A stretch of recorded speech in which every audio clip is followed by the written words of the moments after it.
dan perlu diingatkan kepada semua yang terlibat supaya tidak membawa senjata. Ia adalah merupakan satu kesalahan dan tidak boleh diambil ringan. Walaupun senjata diletakkan dalam kenderaan dan sebagainya, jika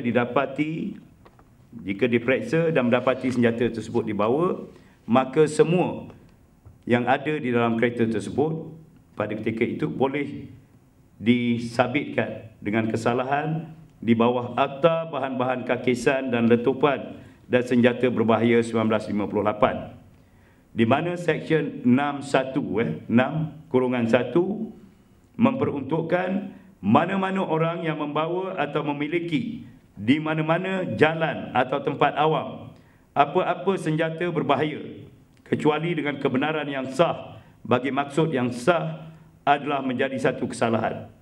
Jika disabitkan dengan kesalahan, boleh dipenjara untuk suatu tempoh tidak melebihi 2 tahun dan disebat.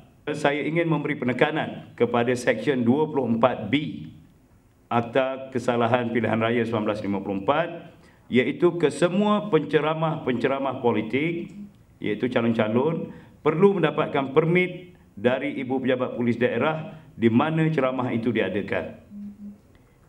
Ini tidak ada pengecualian, dan jika didapati ceramah tanpa permit, penceramah boleh ditangkap tanpa waran.